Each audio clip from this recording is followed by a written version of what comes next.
Bien le bonjour et bienvenue dans ma nouvelle vidéo. Aujourd'hui, on va parler d'un sujet qui est en lien avec ma dernière vidéo puisque je vous disais qu'en un an, j'avais l'objectif de regarder 365 films par jour, soit l'équivalent d'un film par jour. Et j'étais en train de brainstormer sur les sujets que je voulais aborder ces jours qui suivent et je me suis dit pourquoi pas faire tout simplement une liste des lieux de fiction dans lesquels j'ai envie de traîner, c'est-à-dire les bars, les cafés qui sont un peu typiques de certaines séries et qui ont une bonne vibe. Ces cafés qui me font me dire pourquoi ils sont pas réels, j'ai trop envie d'aller dedans, de ressentir la vibe. Alors je pense qu'il y a certains décors qui sont recréés à des fins touristiques, donc c'est assez sympa, mais je veux dire, ces cafés, j'aurais voulu les avoir en vrai. Même si je suis sûre qu'ils existaient en vrai et que c'était pas des cafés de fiction, évidemment, ça n'aurait pas la même vibe, mais vous avez compris l'idée. J'ai donc sélectionné 5 cafés, bars. Je les ai pas vraiment mis dans un ordre particulier, puisque je pense que je les aime tous, certains peut-être plus que d'autres, mais j'ai pas fait un classement en mode ordre de préférence réellement. J'aimerais commencer par mentionner la taverne de Moe dans Les Simpsons. C'est très particulier. Moi-même, pendant que j'étais en train de brainstormer sur les lieux comme ça, je m'attendais pas à mettre ça, mais en fait, ça fait parfaitement du sens parce que j'ai grandi avec les Simpsons et je pense que la taverne de Moe, c'est un des premiers lieux comme ça que j'ai vraiment vu et revu. Un lieu de ce genre que je pouvais reconnaître et que je pouvais m'approprier mentalement. Même si, en regardant ça en étant enfant, je rêvais pas du tout de traîner dans ce lieu.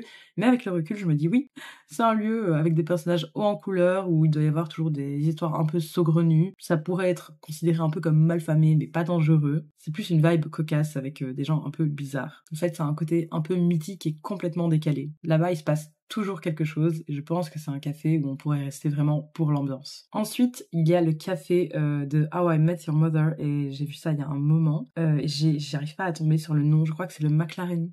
Je sais plus. J'ai fait une recherche et je voyais des noms de lieux réels dans la vraie vie, donc je dis bon, c'est pas grave, je suis sûre que vous voyez de quoi je veux parler, de toute façon j'illustre mon propos, mais ce café, ben pareil, bonne vibe, personnage haut en couleur, et en vrai j'aime beaucoup le côté cosy, donc il y a un petit bar avec des tabourets, mais il y a aussi des petites banquettes, des tables et des petites banquettes, ça fait vraiment dîner américain, mais version café. C'est vraiment un petit bar new-yorkais cosy.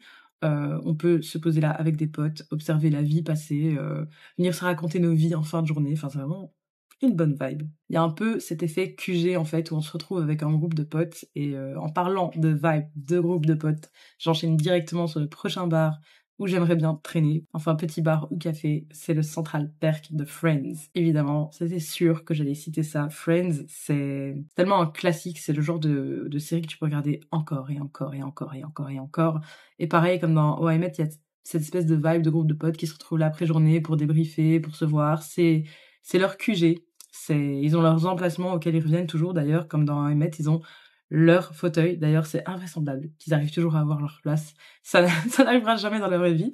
Mais ouais, le côté confortable avec les canapés agencés autour d'une table, le côté chaleureux de la décoration, et le petit côté aussi en plus qu'il y a dans le Central Perk de Friends, c'est l'espèce de petite scène où il peut y avoir des petits moments musique live. D'ailleurs, Phoebe qui chante ses chansons à ce bar. Mais ouais, il y a un petit côté un peu plus festif, un peu plus musical finalement, qui est très très sympa. Ensuite, j'aimerais tout simplement traîner dans le bar de Harry Potter, je pense, mais il y en a plusieurs, hein, mais je pense notamment au Chaudron Baveux, je ne vais pas dire de bêtises, pour le côté tout simplement vraiment atypique, magique, l'ambiance qu'il doit y avoir dans cet endroit-là. C'est le côté, je pense, qui fait rêver.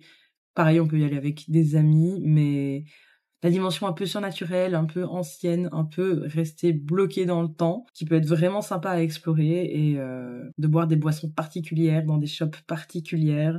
Je dis des shops, mais je n'aime pas la bière, mais des cocktails, dirons-nous. Ou des trucs un peu particuliers, typiques. Ouais, il y a une ambiance un peu mystique qui se dégage de ce genre de lieu, avec ce genre de déco et de vibe. Donc je pense que ça pourrait être très très très sympa et très particulier pour le coup. Et ensuite, comment finir sans parler du café, qui n'en est pas vraiment un, c'est un dîner, mais le café Luc. Pourquoi je le dis comme ça? Luke. Bref, chez Luc, comme ils disent dans la série en français, parce que oui, j'ai grandi avec Gilmore Girls en français, donc je la regarde en français. Même si je suis une fervente VO pour tout le reste, mais il y a des voix, j'ai grandi avec, je peux pas faire autrement que d'écouter les séries de mon cœur avec lesquelles j'ai grandi en VF, et Gilmore Girls en fait partie. Le café de Luc, donc chez Luc, comme on dit. Je m'incruste dans le truc, on dit ça.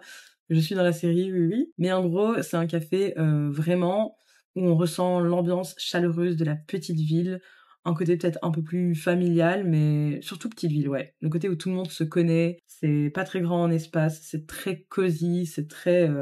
Ouais, comment dire, tout le monde se connaît, il y a une vibe un peu chaleureuse de petite ville. Je viens de dire 3 fois la même chose, mais c'est vraiment ça le point le plus particulier.